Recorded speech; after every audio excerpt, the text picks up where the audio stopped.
ఐక్యత తప్పనిసరి నాయకత్వం పుట్టసరి గారి నాయకత్వం కొండగురపల సూర్య గారి నాయకత్వం పిడమర్తి గారి మధు గారి నాయకత్వం మాది గారి ఐక్యత జై మాది.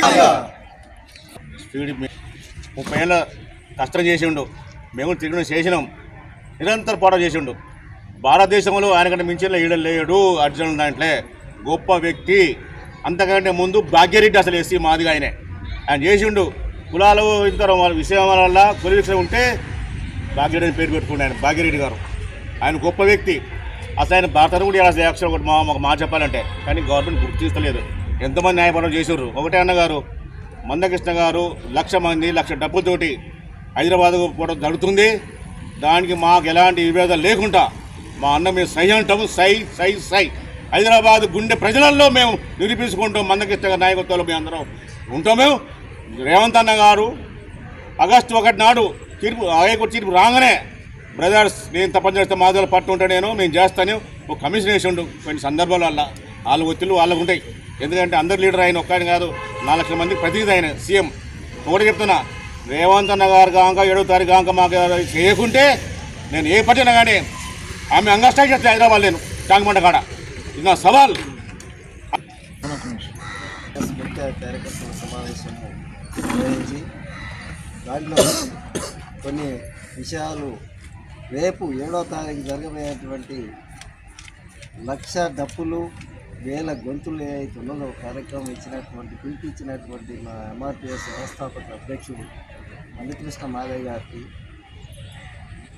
వారిని స్వాగతిస్తూ, తర్వాత వారికి పద్మశ్రీ ప్రకటించినందుకు గాను వారిని అభినందిస్తూ, మరి వారికి చేదోడు వాదోడుగా ఉన్నటువంటి ఈనాటి వరకు 30 సంవత్సరాల నుంచి సుదీర్ఘ పోరాటంలో చేస్తున్నటువంటి కార్యక్రమంలో మేమందరం కూడా భుజం కలిపి ముందుకు సాగినాం. మేము కూడా దాంట్లో ఇక్కడ ఇప్పుడు ఏదైతే ఉందో రేపు జరగబోయే కార్యక్రమంలో ఆ కార్యక్రమంలో టీఎంఆర్పిఎస్ ముఖ్య నాయకులు కానీ కార్యకర్తలు కానీ ప్రతి గ్రామం నుంచి కూడా ప్రతి ఒక్కరు కూడా ఒక డప్పు తీసుకొని అందరూ ఆ కార్యక్రమానికి హైదరాబాద్ తరలి రావాలని చెప్పి టీఎంఆర్పిఎస్ జాతీయ అధ్యక్షుడిగా నేను పిలిపిస్తున్నా. అందరూ కూడా రావాలి. ఈ కార్యక్రమం మన అందరిది, మన జాతీయ సమస్య. ఈ సమస్యను మనము ఈనాడు తేల్చుకోవాల్సినటువంటి పరిస్థితి ఉంది కాబట్టి అందరం రావాలి. మరి ఇంతకాలము ఏ కేంద్ర ప్రభుత్వం కానీ రాష్ట్ర ప్రభుత్వం కానీ కాలం వెళ్ళిపుచ్చుకుంటూ ఏది కూడా చేయనటువంటి పరిస్థితుల్లో మరి మనకు మన ఈ రాజ్యాంగ ఫలాలు ఏవైతున్నాయో జాతిలో ఉన్నటువంటి ఈ ఫలాలు ప్రతి ఒక్కరికి అందాలనేది మా కోరిక. నేను చేసే పోరాటం ఎవరికి వ్యతిరేకం కాదు. మరి కొంతమంది సోదరులు గిట్టక మరి వారికి ఎందుకు వాళ్ళకే తెలియాలి, ఎందుకు వ్యతిరేకిస్తున్నారో కొంతమంది వాళ్ళకే తెలియాలి.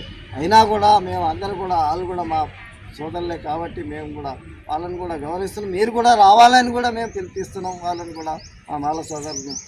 కాబట్టి ఏదైతే జరుగుతుందో ఆ కార్యక్రమానికి మేమంతా కూడా తరలి వెళ్ళేటందుకు సిద్ధమవుతున్నాం అని చెప్పి ఈ సందర్భంగా తెలియజేస్తూ ముగిస్తున్నాం. జై టీఆర్పీఎస్ జిందాబాద్, టీఎంఆర్పీఎస్ జిందాబాద్, టీఎంఆర్పీఎస్ జిందాబాద్. జై మాదిగా, జై మాదిగా, మాదిగా ఐక్యత సాధిస్తాం, సాధిస్తాం, సాధిస్తాం, సాధిస్తాం.